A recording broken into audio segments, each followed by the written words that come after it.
प्यारे बच्चों नमस्कार। आज हम सीखेंगे द्विआयामी आकृतियाँ। वे आकृतियाँ जिनके दो ही आयाम होते हैं, लंबाई और चौड़ाई, तथा जिन्हें समतल पर बनाया जा सकता है। आइए मैं आपको इन आकृतियों से मिलवाती हूँ और एक गतिविधि की सहायता से इन्हें बनाना सिखाती हूँ।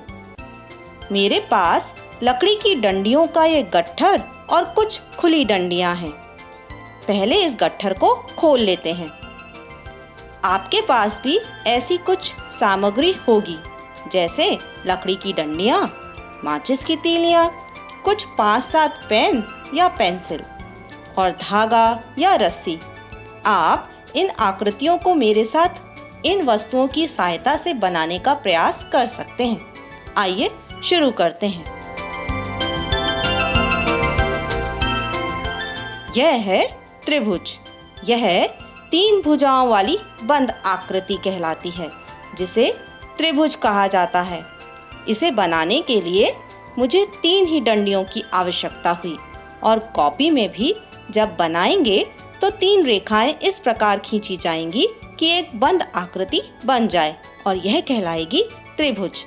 यह त्रिभुज हमें अपने आसपास कई स्थानों पर दिखाई देता है, जैसे हमारे पेंसिल बॉक्स में रखे गए इस सेट स्क्वायर में, या पिज्ज़ा के टुकड़े में, और ऊंचे ऊंचे टावर के डिजाइन में भी त्रिभुज आकार दिखाई देते हैं। एक और आकृति से मिलते हैं।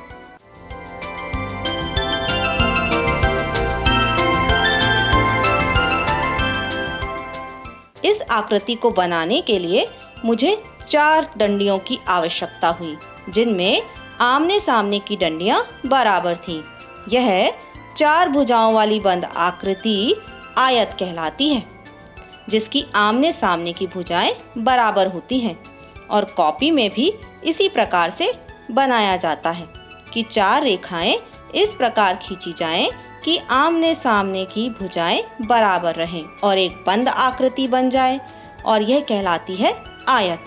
यह आयत हमें हमारे घर की खिड़कियों, दरवाज़ों में दिखाई देता है और साथ ही आपकी कॉपी का पेज भी तो आयताकार होता है और भी कई स्थानों पर होता है। आप पहचानिएगा।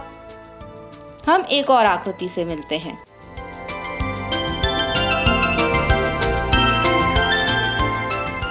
यह है वर्ग। 4 भुजाओं वाली ऐसी बंद आकृति जिसकी सभी भुजाएं बराबर हैं,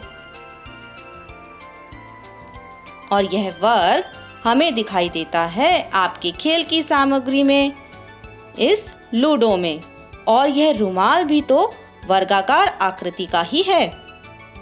आप और भी स्थानों पर वर्ग को पहचानिएगा। अब हम एक ऐसी आकृति से मिलते हैं जिसे बनाने के लिए इन डंडियों की नहीं बल्कि इस रस्सी या धागे की आवश्यकता होगी। देखिए इस प्रकार। यह द्विआयामी गोलबंद आकृति वृत्त कहलाती है और यह वृत्त हमें दिखाई देता है इस प्लेट में और प्लेट में रखी इस रोटी में। वृत्त आपको अपने आसपास कई वस्तुओं में दिखाई देगा। आप उन सभी को खोजिएगा और एक स्थान पर लिख कर रखिएगा। अभी हम अपनी इस आकृति में से आज सीखी गई आकृतियों को छांट लेते हैं।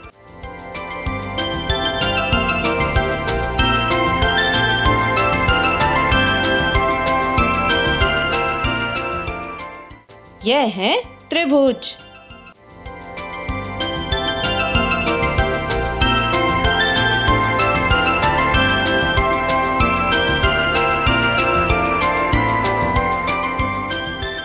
यह सब आयत, और यह वर्ग।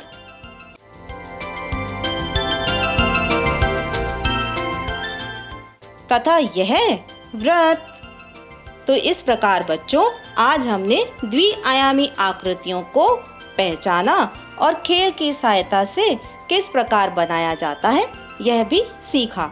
आप अपने आसपास की वस्तुओं जैसे लकड़ी की डंडियों, माचिस की तीलियों, पेन या पेंसिल की सहायता से खेल खेल में इन्हें बनाने का प्रयास कीजिएगा और याद कीजिएगा कि कौन सी आकृति किस प्रकार की होती है।